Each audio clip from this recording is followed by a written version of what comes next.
글로벌 외신센터입니다. 말씀 주신 세 가지 내용들 위주로 체크를 해볼 텐데요. 오늘 중요한 지표들도 많이 발표가 됐고요. 여기에서 외신에 대한 평가는 어땠을지 김민아 캐스터와 함께 살펴보겠습니다. 네, 어서 오세요. 네, 안녕하세요. 네, 첫 번째 소식은 어제 저희가 외신에서도 다뤘던 걸로 기억을 하는데 경제 태풍 이 부분이 사실 또 지수에 되게 키워드가 됐었거든요. 네. 그런데 여기에 대한 반박이 나왔다고요? 네, 그렇습니다. 경제 전망에 대한 의견이 분분한 상태인데요. 다른 의견까지 한번 기사 통해서 확인해 보겠습니다. 이번에 이코노믹 타임스 보도 내용입니다. Brian Moynihan denies Jamie Dimon's economic prediction. 네, 이번에 기사 통해서 바로 내용 살펴보시죠. 네, 뱅크 오브 아메리카의 브라이언 모이니헨 최고 경영자가 매년 경제 허리케인은 온다면서 경제 허리케인에 대비하라는 제이미 다이먼, JP모건 CEO의 발언에 반박하고 나섰습니다. 앞서 다이먼 CEO는 해당 행사에서 경제에 닥칠 허리케인에 대비할 것을 준비해야 한다면서 이런 강력한 주장을 내놨는데요. 이에 따라 시장이 부담감을 안게 되면서 흔들리는 모습이 연출되기도 했습니다. 하지만 현지 시간 2일 마켓워치에 따르면 이 모이니엔 CEO는 다이먼이 발언했던 이 해당 행사에서 나온 질문에 이 경제적인 허리케인은 매년 온다면서 그렇게까지 우려할 일은 아니라고 주장을 했습니다. 이 모이니엔 CEO는 경기 침체에 대한 우려를 알고 있다고 하면서 가능성을 무시하지는 않았지만 신용 비용이 오를 것 같다면서도 투자자들이 두려워해야 할 만한 변동성은 아니라고 선을 그었습니다.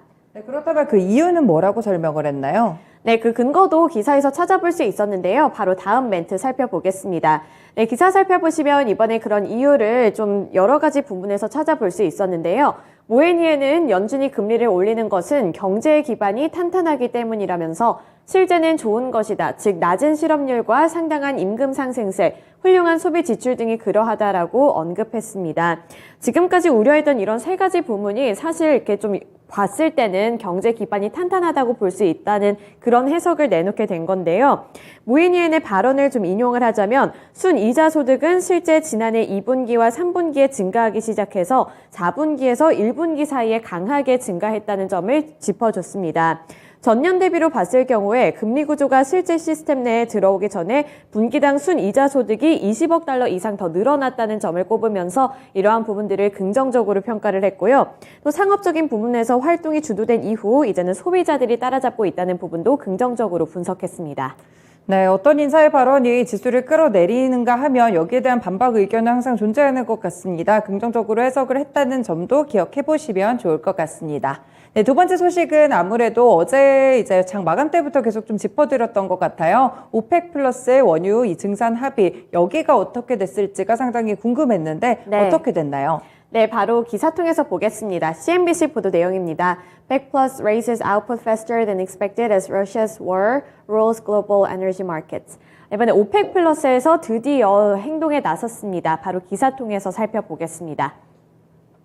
석유 수출기국 오펙과 러시아 주도의 10개 산유국들 간의 협의체인 오펙 플러스가 오는 7월에서 8월 하루 64만 8천 배럴씩 증산하기로 합의했습니다. 그 전까지만 해도 40만 배럴에서 44만 2천 배럴 수준으로 조금씩 점진적으로 증산하기로 합의를 본 바 있는데요. 이번에는 이렇게 64만 8천 배럴씩 증산하기로 합의를 했다고 합니다. 이 우크라이나 전쟁으로 인한 유가 폭등에 대한 국제사회의 증산 압력에 더 이상 이길 수 없었다는 분석인데요. 현지 시간 2일 기준 월스트리트 저널 등 여러 가지 외신 보도에 따르면 오펙 플러스는 이날 정례회의를 열고 7월과 8월 이렇게 두 달간 64만 8천 배럴로 늘리기로 합의했다는 소식을 전해왔습니다.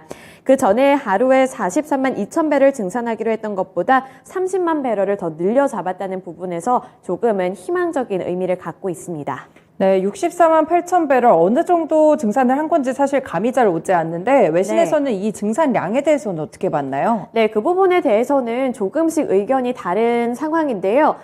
기사 내용 통해서 보시더라도 AFP는 이번 추가 증산으로 유가 상승과 인플레이션 압력을 어느 정도 완화할 수 있을 것으로 분석했습니다. 반면에 JP모건은 이번 합의에 대해서 오펙 플러스가 석유 시장에 고무탄을 쏘는 격이라며 의미 있는 증산은 아니라고 주장을 했는데요. 이렇게 의견이 조금씩 엇갈리고 있습니다. 긍정적으로 평가하는 부분도 있는 반면에 아직은 좀 부족하다 이런 의견도 함께 나오고 있는데요. 그도 그럴 것이 하루 64만 8천 배럴은 전 세계 수요의 0.7%에 해당하기 때문에 증산을 한 것에서는 의미가 있지만 그렇게 큰 의미를 갖고 있지 않다는 의견도 나올 수밖에 없는 상황입니다. 또 이번 합의는 유럽연합이 러시아산 원유 구입 금지를 결의한 직후에 나온 것이기도 해서요. 이 부분이 확실히 정말 충분한 양인지는 조금 더 지켜봐야 할 것 같습니다. 그리고 오펙 플러스는 그간 서방의 추가 증산 요구에도 부응하지 않았다는 부분에서는 조금은 긍정적으로 바라볼 수 있겠습니다. 네, 그렇군요. 이번에 증산이 되긴 했지만 이 증산량에 대해서는 의견이 엇갈리고 있다는 점이 포인트가 되겠고 추가적으로 앞으로 지수에 어떤 영향을 미치게 될지가 중요한 것 같습니다. 네, 마지막 소식으로 넘어가 볼게요. 일단 네. 고용 지표들이 상당히 많이 발표가 됐는데 물론 민간 고용 지표에 대해서는 많은 분들이 이미 해석을 하셨을 것 같고 그리고 이제 주간마다 실업수당 보험 청구 건수가 발표되잖아요. 네. 수치가 어떻게 나왔나요? 네, CNBC 보도 내용이고요. Private payrolls increased by just 128,000 in May, the slowest growth of the recovery, ADP says. 이번에 바로 수치 기사 통해서 살펴보겠습니다. 미국의 주간 실업보험 청구자 수가 월가 예상치를 밑돌았습니다. 현지 시간 2일을 기준으로 지난달 28일로 끝난 한 주간 실업보험 청구자 수는 계절 조정 기준으로 전주보다 11,000명 감소한 20만 명으로 집계됐습니다. 아무래도 요즘에 계속해서 핫 이슈가 되고 있는 게 미국의 고용 시장이다 보니까 이러한 수치에도 많은 관심이 쏠렸는데요. 월스트리트저널이 집계한 전문가 예상치인 21만 명보다 적은 수치를 기록했다고 합니다. 지난 21일로 끝난 한 주간 실업보험 청구자 수는 21만 명에서 21만 1000명으로 소폭 상향 수정되기는 했지만 그래도 예상치보다 조금은 덜한 모습을 나타내면서 긍정적인 모습을 나타냈습니다. 일주일 이상 연속으로 실업보험을 청구한 사람의 수가 줄었다는 부분에서도 의미를 갖고 있다고 할 수 있겠고요. 또 이번에 나온 이 수치가 1969년 12월 이후에 연속 실업보험 청구자 수가 가장 적은 수준이라는 점에서도 집중을 했습니다. 또 모든 프로그램에서 혜택을 받는 사람의 수는 늘었다고 하는데요. 이 마켓워치는 노동시장의 수요와 공급이 왜곡된 빡빡한 여건이 이어지고 있다면서도 완화의 여지가 살짝 보인다고 평가를 했고요.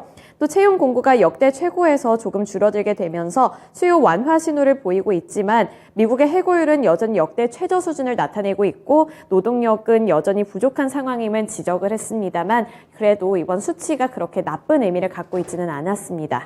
네, 수치에 대해서도 약간의 긍정적인 의견과 부정적 의견 두 가지가 좀 엇갈리는 것 같습니다. 외신 통해서 세 가지 이슈들 들어봤습니다. 고맙습니다. 지금까지 글로벌 외신센터였습니다.